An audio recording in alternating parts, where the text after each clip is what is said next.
Good. Good. So rough start to a show. It's been a great week overall, but I'm a little out of it. I'm not gonna lie. I had some minor surgery today. Where What was the surgery? It was I got my balls cut off. No, I had a vasectomy today, so it's a little tender down there. And the doctors loaded me up with drugs, so I'm a little off it, but I'm here. I'm dedicated to doing this. So, Getting enlightened on some T3s. so I'm here. I'm gonna make this happen. Before we get into our subject for the night, I want to remind you, if you're watching the show and you want to hear us talk about a spiritual subject for the following weeks, now's the time to get in your request. Leave a comment, because I post this stuff on YouTube. You can put it there, and we'll talk about whatever you suggest, and yeah, we'll go from there. But anyway, let's get to tonight's subject. Tonight, I want to talk about a phrase that I think I've coined now, but I don't know. Someone else may have done it. But I want to talk about ego enemies. And the reason this idea came up was I've been reading this book. I'm like 10 years late to the show, by Eckhart Tolle, like classic when it comes to like spiritual subjects. But he was talking about in the book about ways we reinforce our ego.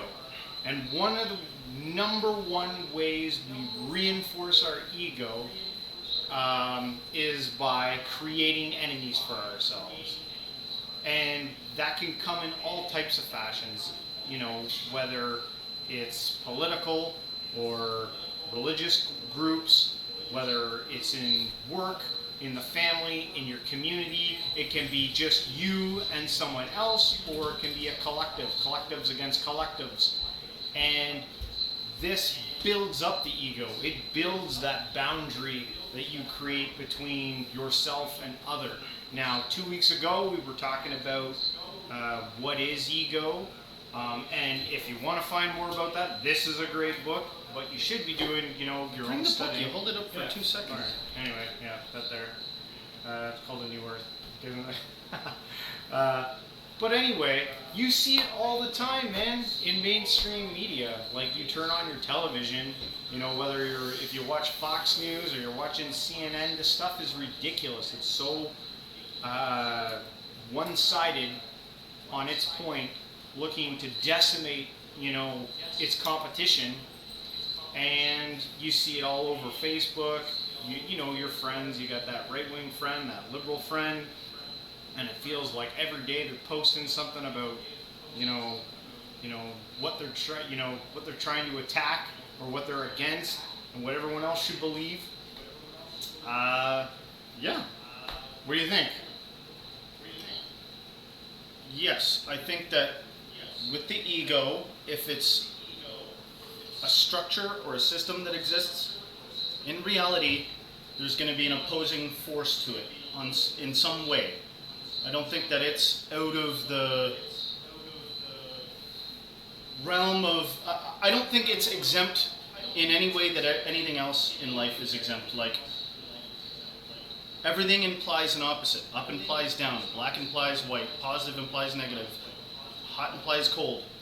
With the ego, of course, it's going to generate opposing forces to it.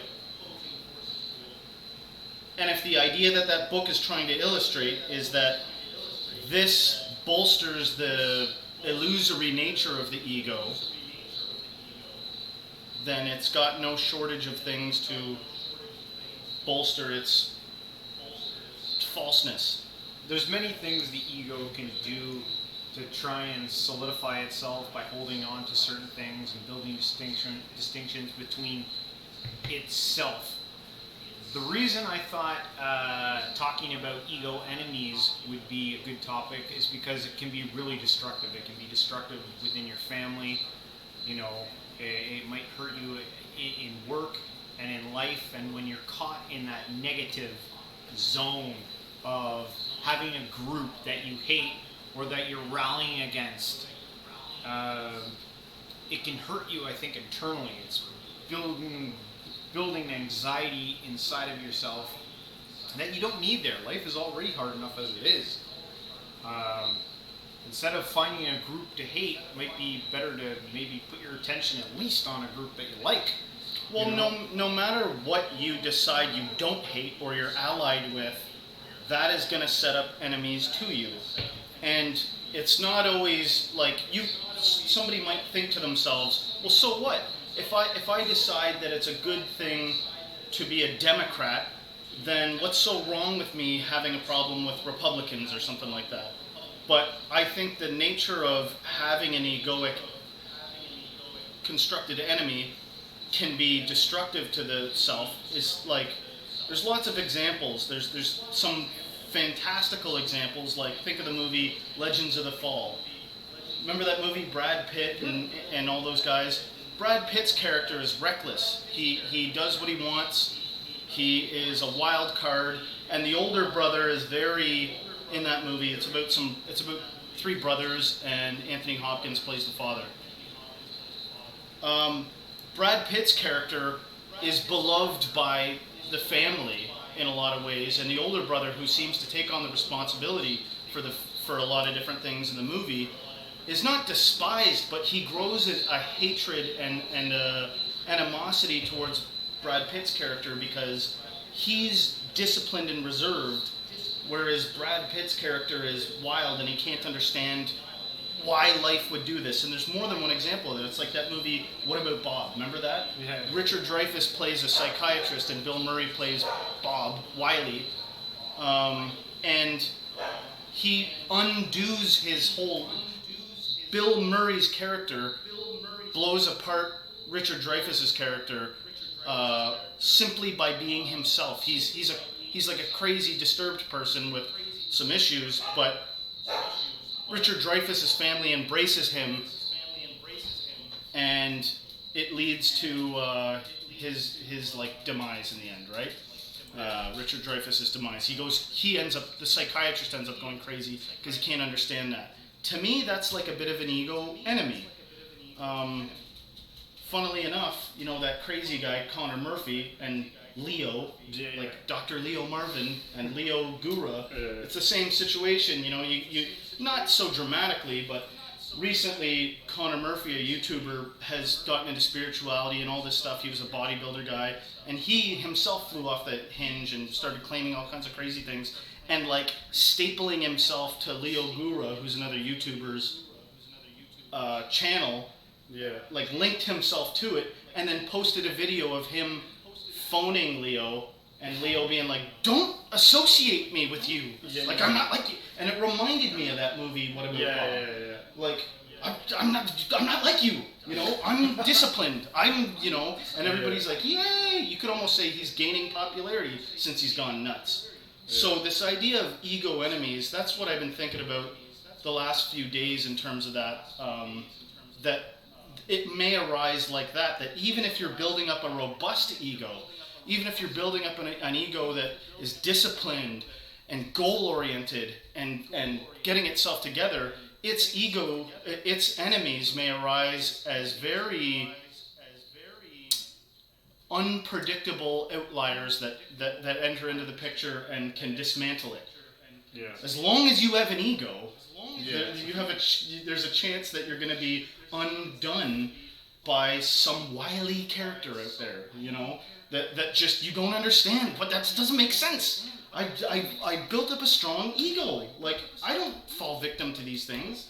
Yeah. And a couple of those things were fantasy, but one of them was like a real life thing. And not to say that it unhinged him, but I'm trying to illustrate a point. Yeah, I hear what you're saying, how the unnorm, let me just turn that down. It can just pull you right out of your element. You have this way about you, a way that you think it should be, and you see the gains of it, and then someone comes up along beside you and does it totally different, but gets the same thing that you thought was so special. Like, you had this way that worked so well, and then that person comes in and then crushes it, and then really your ego comes out because it frustrates you.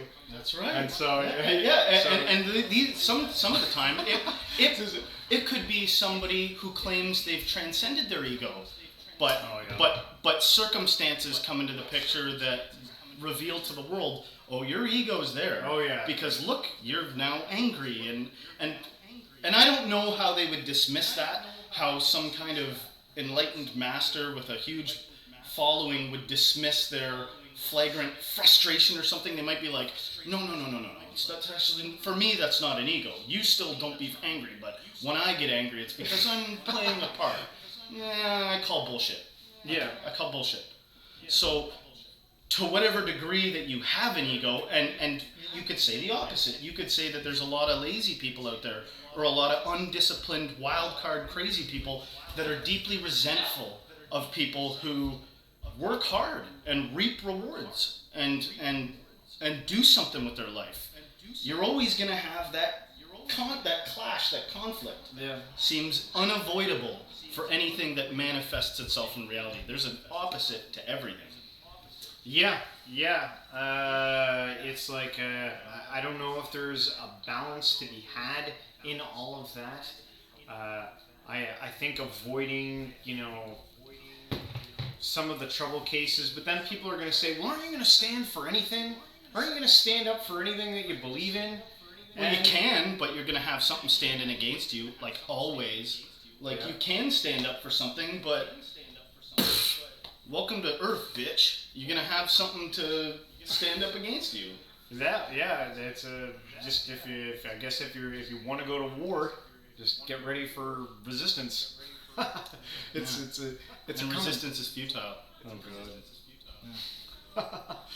Well, anyway, are we ready to hit the mats?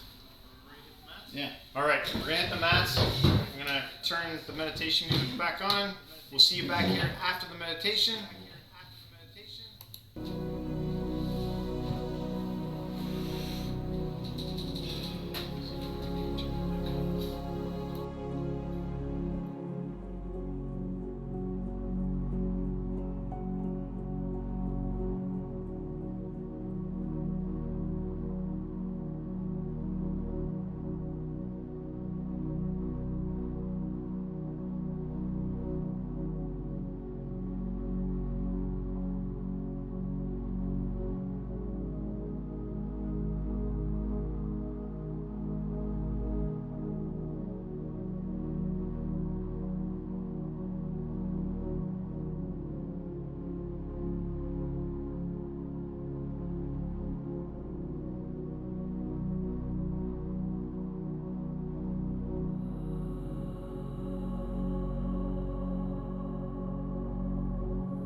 sure?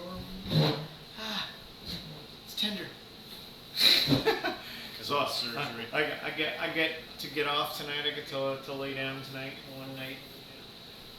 So that was good.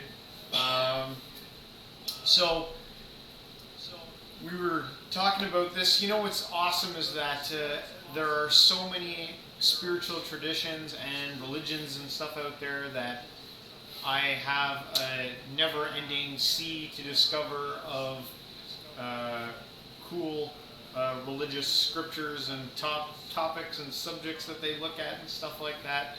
And I gotta hand it to Vice. I'm glad you sent me those things, because Vice on YouTube, they are constantly putting out cool documentaries on religions and cults and strange belief systems, whatever you want. And this week I ran across an awesome one on this religion called the Raelian movement. And this is an interesting character. He was born in France. His name's Rael. I forget his last name, but you can watch the documentary on YouTube. It's about the Raelian movement, as this guy, he claims to be like the last prophet, like Jesus. Basically, he doesn't have he doesn't believe in a deity. He recounts a story in his younger youth when he was down, didn't like his life, didn't like his job, and he had an alien experience where aliens came down and told him basically that all the gods were fake, and that everything kind of comes from a materialist paradigm, and that these aliens created us. They seeded us here on planet Earth, and we stem out of that. And then one day these aliens are going to come back again, and we're all going to be one and united, and they will take us all over the universe, and we'll get to see everything. Groovy. Yeah, and it's like, it's like, oh, that sounds like horseshit. Obviously, probably, is horseshit. But he's done a lot of good things. In this documentary that I watched, he took a big part of his cause in Africa, and he went to one of the poorest places in Africa, and in Africa they do this thing called feminine mutilation of the genitals and stuff like that, and he opened up a clinic to have anyone who's ever had that happen done to them. He had real doctors come in and fix them. It's feminine circumcision. Something like that. They call it female genital mutilation or something like that. And he's doing some good things. Even though the people, they give him like a tenth of their income. You think oh my God, I can't believe you're giving money to this. But he's actually doing things that are positive in that region. A lot of the people, that are interviewed in the documentary, say that they're at peace. He came in and told them to go back to their ancient religions, go back to their tribal thoughts and their tribal stuff, and get in touch with it and bring it back. And they were saying that no one ever comes here and tells us that. Usually they come here and they tell us to give all that stuff and take on their belief systems. Not everybody that's like a wacky cult leader actually does something good. So that's good that he does something good. Yeah, and he's got a classic. He's got some of the classic cult things where he's the head. The money funnels upwards. He dresses like a wizard. Yes, he totally dresses like a wizard. He gets to sleep with lots of women. He gets the women to sleep with. Especially after he's repaired them. Yeah. Yeah. So there's loads of cult dynamics going on in his I don't know if you can call it a religion or whatever the hell you call it.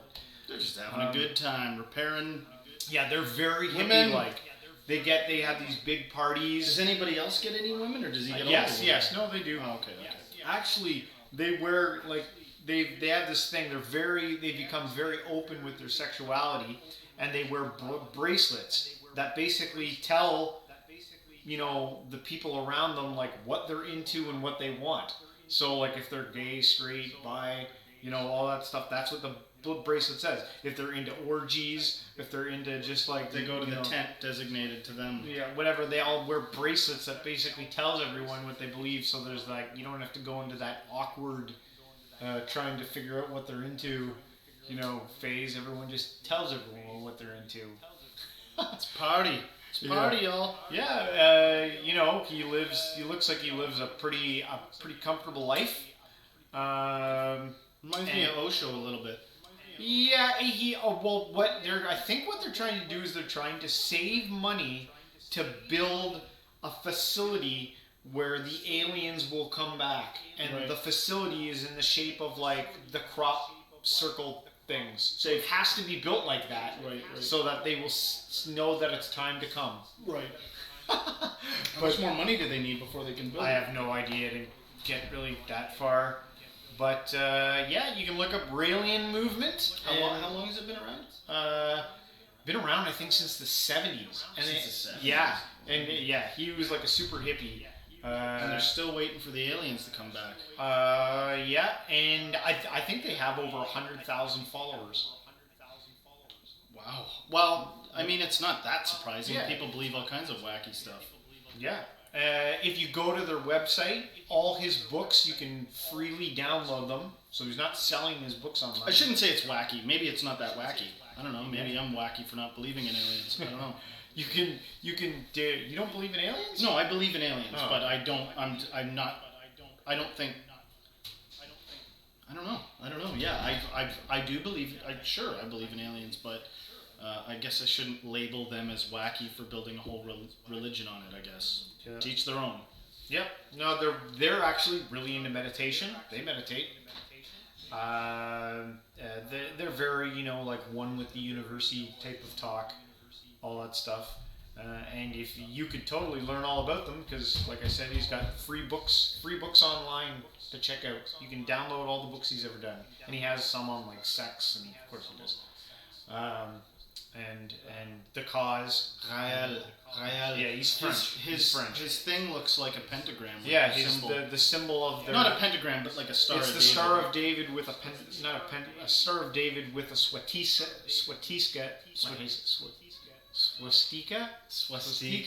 in the middle of it. But anyway, that pretty much wraps it up for tonight. Unless there's something you want to add, Nope. leave some comments. Tell us what you want us to talk about. That'd be awesome. It just gives us more ideas and gives you guys what you want. Thanks for joining. If you're new to meditation, make sure take me up on my 30-day challenge where I challenge everyone to do 20 minutes a day. See what it can do for your life. Integrate it. Get it in there. With all that said, I guess we'll end it here. Join us next week, same time, 9 o'clock Thursday Eastern Standard Time. And until then, Stay spiritual. That's the thing. Stay spiritual.